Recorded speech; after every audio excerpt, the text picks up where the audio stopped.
This is the Last Picture Show with Rahim Khan, and today's film is going to be a difficult one to talk about because it serves as the last living testament of director and actor Rob Reiner.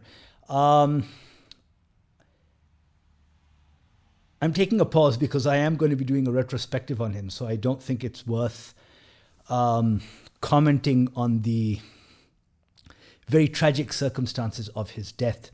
But I am instead going to be reviewing this one because I did not know that they were even doing a sequel to the seminal mockumentary This Is Spinal Tap, which came out in the 80s. And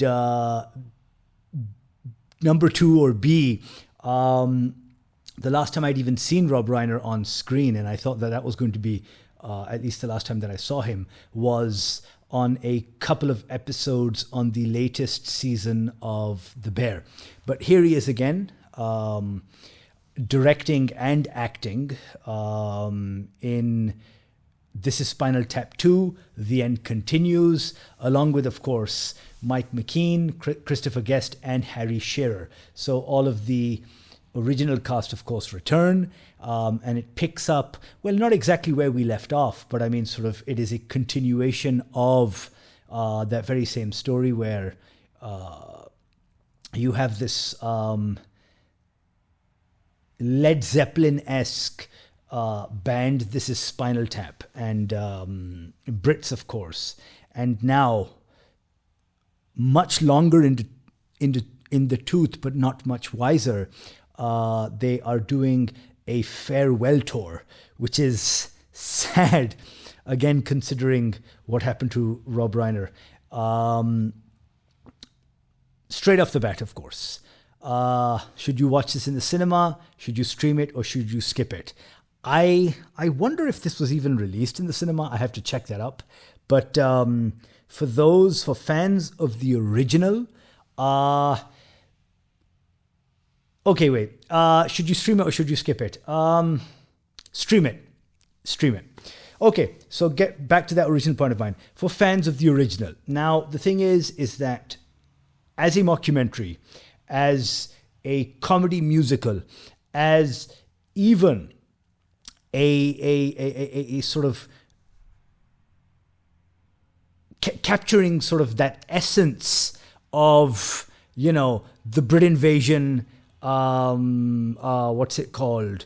The rise of such bands as the Rolling Stones, Led Zeppelin, and all of these others.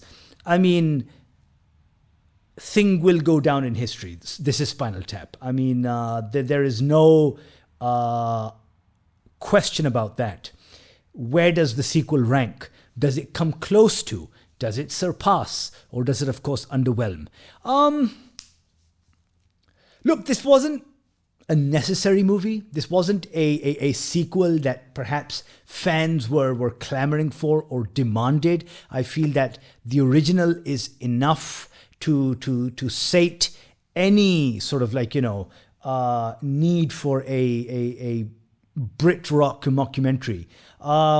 But as a film on its own, I mean, the thing is that, you know, it's never going to fill those shoes. But as a film on its own, I enjoyed it. I feel that there were some genuinely funny moments. There's a whole slew of guest appearances from the likes of, you know, Sir Paul McCartney, Sir Elton John, Lars Ulrich, who I don't much like, Questlove, the guy from Red Hot Chili Peppers, and you know, there's all of these guys. So there's that, of course. There are some really good bits, really funny ones, which I'm going to try and cut into this review. So, you know, I mean, considering that I guess this year hasn't been great in comedy, I mean, I don't think that sort of, if I were to put a top 10 list, any sort of comedies released from this year are going to make it to that list.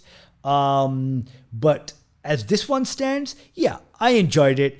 And one thing that I think it was very self-aware of is that it only runs at an hour 20, an hour 24 Forget the credits, an hour 20. So, I mean, you can definitely, put in an hour 20, like 80 minutes of your life. You're going to have some good music too. I mean, there was the bits that the one that with the rehearsal that they do with Elton John, that was really good.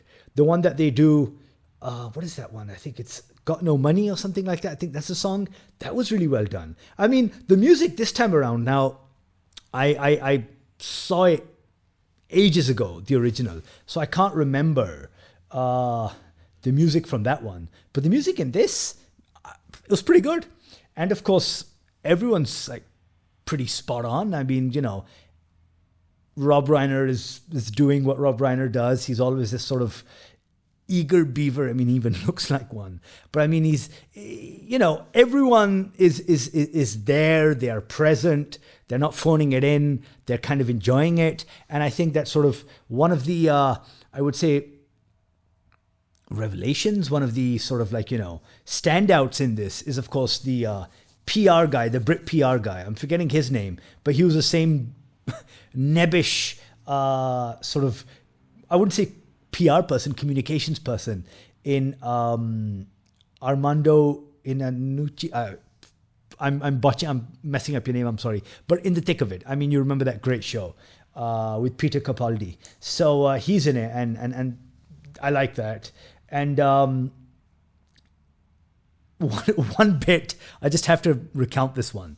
When they are, it's the fight. It's the closing act, and sort of a literal Stonehenge descends from on high onto the stage. But because of some sort of mismanagement, it ends up being on very shaky ground. It ends up toppling over and crushing the band. It's not a spoiler as such. And even Sir Elton John. And Mike McKean quickly says, delete my browser history. So yeah, I mean, this is a movie perhaps no one asked for. A present generation, the current generation, may not even know, may not even buy into the nostalgia. There's certain sort of there's certainly people who have seen the original like myself and older, and they're definitely going to sort of, want to see what this, what's on offer. And it's thanks to, I think, just a perhaps years of experience doing this, because again, this group has done, Best in Show and all of those ones, those great mockumentaries that, they're naturals at this now. They know what they're doing. So, I mean, sort of, even if, it's peppered with jokes here and there, I still think it's a lot better than most of the comedies that I've seen in the recent past. So this is Spinal Tap 2, The End Continues. Check it out.